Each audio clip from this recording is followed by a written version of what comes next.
Two of the most influential relationships in my life both started before I was born. First one's obvious, my mother. Second, my twin brother, Jim. Now, there are all different types of twins. There's identical, fraternal, mirror twins. We happen to be mirror twins. I'm left-handed, he's right-handed. I have brown eyes, his are green. Very, very different people. Although my mother wanted two exactly the same. As try as she did, she dressed us the same, wore my hair the same way, take us to places and introduce her as her two boys, her twins. We were not the same. However, one of the things we did have in common, we were both being raised by a very dysfunctional mother. I had 3 older brothers and 1 younger brother. The 3 older ones were much closer in age to each other than they were to us. It was almost a generational difference. As they grew up, they decided to move away, far away. Virginia, Canada, to name a few places, thinking that distance would exceed her reach. It didn't. As Jim and I wound up going to grade school, we'd be bringing home our report cards.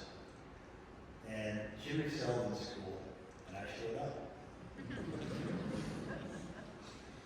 When his report card came home, you would have thought that he was presenting a bouquet of roses to our mother, of A's and B's. Mine was received like a rusty dented bucket receives. Why can't you be more like your brother? I heard that as long as I could remember. And I'd swear, with that, I could pick up the scent of sulfur and brimstone. That went on for my entire life. Try as I did to endear myself to her, just to know her better. When we got out of high school and into college, we both still lived at home. But we were able to get jobs in the same company, but at different locations.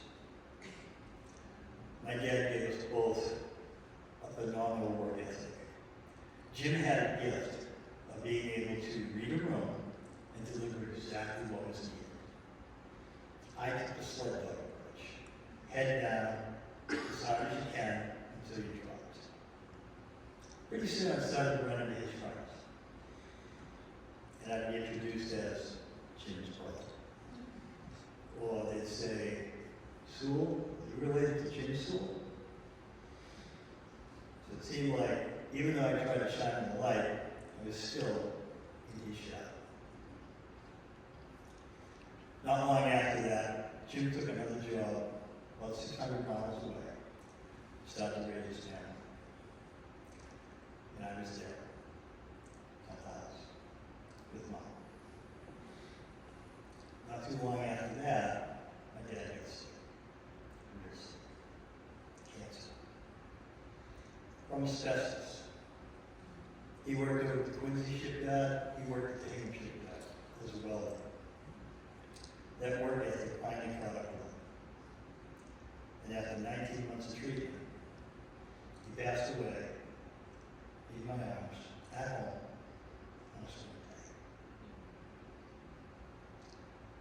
About this time, I found that I had a skill set as a fixer.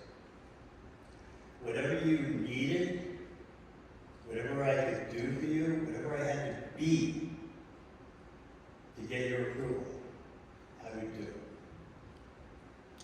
I would set myself on fire to keep you warm, if that's what you needed.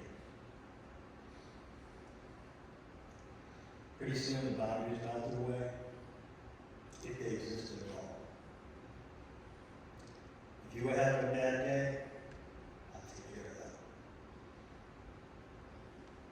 that. That became my Achilles heel. I thought my value, my power in I was making promises like a rookie taking bets. Playing the odds, knowing I couldn't cover them all. After that, my mom gets sick. Another one gets sick. She wound up in hospice. Her last night, I was with her, and we talked, we prayed. She said her piece, I made my peace. She asked one promise, just take it again. I said yes. Not long after that, she passed.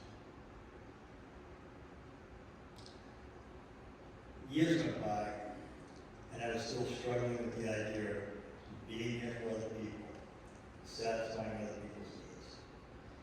Until it all came crashing down in 2016 with a horrific car accident, and a lot of alcohol, trying to do a crime. It was strongly suggested to me that I get some help. So I went and started. It was there I was diagnosed codependent.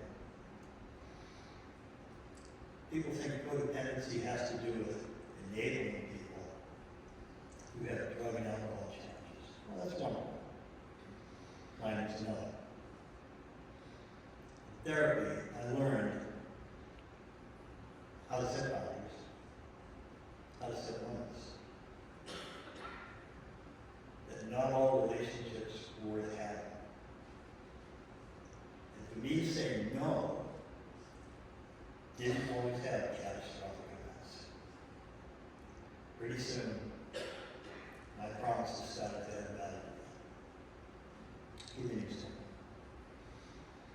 August of this past year was the third Sunday. And the third Sunday of every month, I made a point to go and visit my parents. I showed up there. I was the only one. Grass was about this tall, we had a lot of rain. It wasn't long before I was able to knock that down. And as I'm leaning forward,